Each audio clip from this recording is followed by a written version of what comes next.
Kami dari kelompok 1 tingkat 1A akan memaparkan materi mengenai bahasa Indonesia sebagai bahasa negara dan bahasa persatuan. Assalamualaikum warahmatullahi wabarakatuh. Saya Nisina Afifah dari kelompok 1 kelas TK 1A ingin menjelaskan tentang eksistensi bahasa persatuan. Apa sih yang kalian ketahui tentang bahasa persatuan? Bahasa persatuan adalah bahasa yang mempersatukan perbedaan dalam suatu negara atau wilayah. Bahasa ini menjadi simbol persatuan bangsa sekaligus pendukung komunikasi antara berbagai penutur bahasa di Nusantara. Dalam hal ini, bahasa Indonesia merupakan bahasa persatuan atau bahasa setempat di wilayah lain yang telah ditetapkan sebagai bahasa nasional suatu negara. Bahasa Indonesia berasal dari bahasa Melayu yang digunakan sebagai bahasa perdagangan antar pulau di Nusantara. Dengan munculnya rasa kebangsaan, bahasa Melayu diangkat menjadi bahasa persatuan melalui momen Sumpah Pemuda. Bahasa Melayu menjadi sangat dominan di zaman itu dikarenakan fleksibilitasnya akan bahasa-bahasa lain. Karena interaksi bangsa Indonesia saat itu lebih banyak dengan orang-orang bahasa Arab. Bahasa Arablah yang banyak diserap ke dalam bahasa Melayu.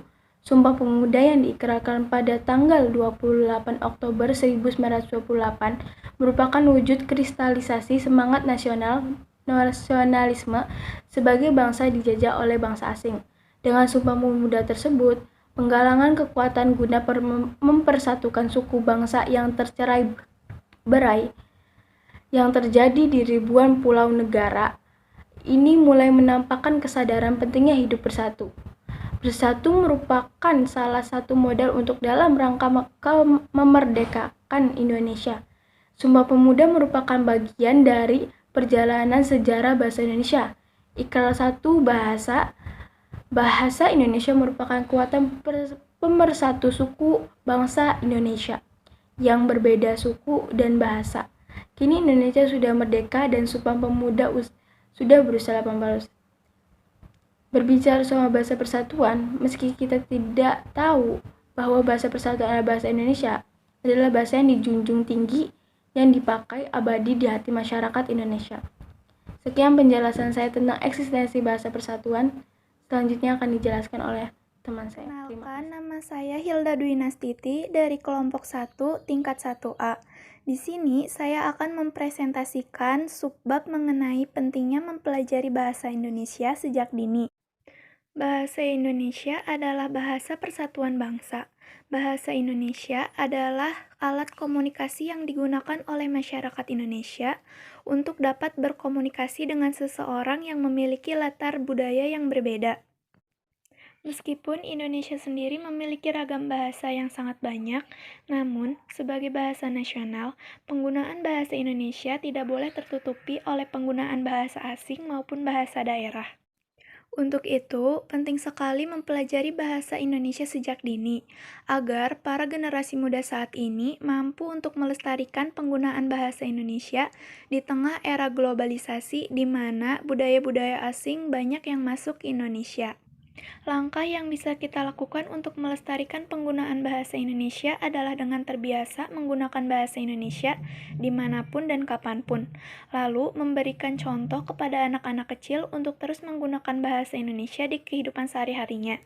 Dengan terbiasa menggunakan bahasa Indonesia ketika berbicara, maka para generasi muda tidak akan mudah terbawa arus globalisasi, di mana mereka lebih nyaman menggunakan bahasa gaul atau bahasa milenial dibandingkan dengan menggunakan bahasa Indonesia. Kedudukan bahasa Indonesia sebagai bahasa nasional. Bahasa Indonesia mempunyai kedudukan sangat penting, seperti tercantum pada ikrar ketiga Sumpah Pemuda, yang berbunyi kami putra dan putri Indonesia menjunjung bahasa persatuan bahasa Indonesia. Ini berarti bahwa bahasa Indonesia berkedudukan sebagai bahasa nasional. Kedudukannya berada di atas bahasa-bahasa daerah. Selain itu, di dalam Undang-Undang Dasar 1945 tercantum pada pasal khusus 36 mengenai kedudukan bahasa Indonesia yang menyatakan bahwa bahasa negara ialah bahasa Indonesia. Yang kedua, B. Fungsi bahasa Indonesia. Fungsi bahasa Indonesia sebagai bahasa nasional sudah 88 tahun. Kita bangsa Indonesia mengakui bahasa Indonesia sebagai bahasa nasional. Bahasa Indonesia merupakan darah dan perekat nasionalisme bangsa Indonesia. Bahasa Indonesia merupakan wahana penjalin bersemi dan bersemainya nasionalisme dalam diri anggota masyarakat kita yang tersebar pada seluruh kepulauan di Nusantara ini sehingga menjadi satu keluarga bangsa Indonesia. Yang pertama sebagai lambang kebanggaan nasional, yang kedua sebagai lambang identitas nasional, yang ketiga bahasa pemersatuan nasional dari masyarakat yang berbeda-beda bahasa daerah, dan yang keempat sebagai bahasa perhubungan antar bahasa dan antar budaya. Assalamualaikum warahmatullahi wabarakatuh. Perkenalkan, saya Cici Indriani dari kelompok 5 tingkat 1A. Di sini saya akan memaparkan materi mengenai memperkukuh peran bahasa Indonesia sebagai alat persatuan NKRI. Dalam Ikrar Sumpah Pemuda, salah satunya adalah pengakuan bahasa Indonesia sebagai bagian yang tak terpisahkan dari tanah air dan bangsa. Bahasa Indonesia bersifat sebagai pemersatu bangsa yang kehadirannya dapat diterima di semua daerah, wilayah, lintas agama maupun lintas etnis. Kita patut bersyukur bahwa peran bahasa Indonesia sebagai alat pemersatu bangsa tidak mengalami hambatan dan persoalan yang sangat mendasar dan serius yang sampai harus menimbulkan disintegrasi atau perpecahan antar suku bangsa. Hal penting yang harus diperhatikan akhir-akhir ini adalah penggunaan bahasa Indonesia baik dalam tulisan maupun lisan. Para pejabat atau pemimpin lembaga pekerja seni harusnya mencontohkan penggunaan bahasa Indonesia yang baik dan benar ketika sedang berbicara, pidato, maupun berdiskusi. Penggunaan bahasa Indonesia di kalangan mahasiswa atau kaum muda mengalami kemerosotan yang luar biasa. Mereka menggunakan kata-kata dan istilah-istilah asing serta kata-kata gaul di kampus ketika berbicara. Bahkan tidak sedikit mahasiswa yang ketika presentasi itu mencampur adukan bahasa Indonesia dengan bahasa-bahasa asing, terutama bahasa Inggris atau bahasa daerah yang kemudian mereka namakan sebagai bahasa gaul. Memperkukuh peran bahasa Indonesia artinya menjadikan bahasa Indonesia tetap terpancang pada tempatnya dan tidak mudah goyang. Untuk memperkuat peran bahasa Indonesia sebagai alat pemersatu bangsa dan NKRI diperlukan komitmen oleh para pejabat, guru, dosen, mahasiswa, dan pelajar maupun masyarakat berkonsisten dalam menjalankan undang-undang yang sudah ditetapkan dan tetap menjunjung tinggi bahasa Indonesia sebagai bahasa persatuan. Pemasyarakatan bahasa Indonesia sebagai alat pemersatu bangsa harus dilakukan sejak dini dan secara berkelanjutan agar masyarakat Indonesia setia dan mencintai bahasanya. Pemerintah dan seluruh komponen bangsa harus bekerja sama dalam memasyarakatkan gerakan cinta bahasa Indonesia agar bahasa Indonesia tetap lestari. Terima kasih. Assalamualaikum warahmatullahi wabarakatuh. Perkenalkan, nama saya Indri Intan Dwi Pratiwi. Saya dari kelas 1A kelompok 1 mata kuliah Bahasa Indonesia. Saya di sini akan memaparkan materi tentang menumbuhkan dan membina sikap positif terhadap bahasa Indonesia. Bahasa Indonesia adalah bahasa yang lahir karena perencanaan.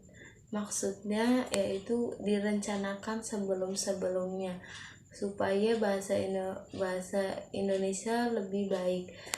Pada saat proklamasi kemerdekaan 17 Agustus tahun 1945, di situ bahasa Indonesia resmi menjadi bahasa persatuan Indonesia.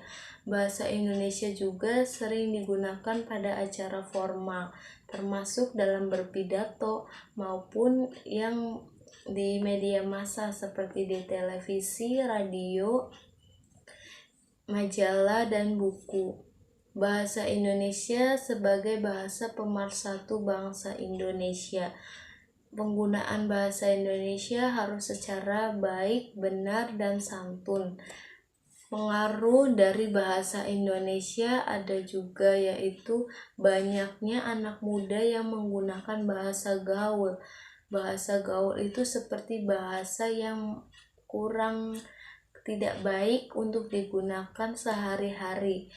Faktor bahasa gaul yang pertama, eksistensi bahasa Indonesia terancam dipinggirkan oleh bahasa gaul. Maksud dari di sini adalah banyak sekali anak muda yang menggunakan bahasa gaul yang digunakan dalam sehari-hari dibandingkan dengan bahasa Indonesia sendiri. Itu akan merusak nilai bahasa Indonesia. Yang kedua, menurunnya derajat bahasa Indonesia di bahasa Indonesia. Sekarang ini banyak sekali orang Indonesia yang bisa berbahasa asing. Berbahasa asing juga perlu digunakan untuk berbahasa dengan orang apabila kita sedang di luar negeri atau di mancanegara. Iya, emang baik sekali kita mengenal bahasa asing, tapi itu sangat disayangkan sekali untuk kita kepada orang awam. Terus sikap positif berbahasa Indonesia. Sikap bahasa Indonesia diwujudkan dengan kesetiaan berbahasa, berpegang teguh dan memelihara dan menggunakan bahasa Indonesia yang baik. Yang kedua, kebanggaan berbahasa. Upaya mahasiswa mendorong untuk mengutamakan bahasa dan sebagai lambang identitas. Maksudnya mahasiswa itu harus menggunakan bahasa Indonesia sebagai lambang identitas dirinya sendiri dan jati dirinya sendiri sebagai rakyat Indonesia. Yang ketiga, kesadaran akan adanya norma atau kaidah. Kita dalam berbahasa Indonesia itu harus menggunakan norma. Norma itu aturan, kriteria itu untuk urutan-urutan yang benar, dan kaidah dan tata aturan yang berlaku dalam berbahasa Indonesia yang baik, benar, dan santun. Kita berbahasa Indonesia harus sesuai dengan kaidahnya. Dimasukkan dalam kita berbahasa Indonesia menggunakan kaidah-kaidah yang benar, aturan-aturan benar, kriteria dan urutan-urutan yang benar, serta dengan sopan. Perkenalkan, nama saya Fadiatu Zahra dari kelas 1A. Di sini saya akan menjelaskan tentang potensi bahasa Indonesia di masa depan. Bahasa Indonesia di masa depan bukan hanya menjadi bahasa negara, melainkan juga menjadi bahasa dari suatu suku yang mengglobal. Bahasa Indonesia harus mampu mengakomodasikan perubahan-perubahan dan penyesuaian-penyesuaian yang mungkin dihadapi. Bahasa Indonesia sudah mulai mengglobal. Dewasa ini, bahasa Indonesia merupakan salah satu bahasa asing yang populer dan digemari oleh bangsa lain. Sebagai buktinya, bahasa Indonesia memiliki potensi dalam mengatasi permasalahan, kesiapan memasuki tatanan kehidupan global seperti perdagangan bebas ataupun teknologi informasi. Bahasa Indonesia bersifat terbuka atau transparan yang mempunyai arti bahasa ini dapat beradaptasi dengan bahasa-bahasa lain dan mudah menerima unsur-unsur bahasa asing seperti unsur fonologi, morfologi, dan unsur semantik. Bahasa Indonesia dapat berkembang dengan pesat terutama di bidang kosakata seperti ipteks, politik, bisnis, dan lain-lain karena sifatnya yang terbuka tadi. Sifat terbuka yang dimilikinya merupakan satu potensi bahasa Indonesia pada masa kini dan masa depan, yang kelak diharapkan mampu membawa bahasa Indonesia menuju masyarakat Indonesia baru yang demokratis, egaliter, dan menjunjung tinggi nilai-nilai kebenaran dan keadilan. Dengan sifat terbuka ini pula, diharapkan bangsa Indonesia akan menjadi bahasa yang besar pula penuntutnya menuju peradaban dan kebudayaan Indonesia modern. Bahasa Indonesia merupakan bahasa yang memiliki sifat demokratis. Bahasa yang bersifat demokratis dan merakyat akan semakin banyak penuturnya pada masa kini dan masa depan. Hal ini telah dimiliki oleh bahasa Indonesia. Oleh karena itu, bahasa Indonesia akan semakin digemari dan banyak penuturnya. Sekian, terima kasih.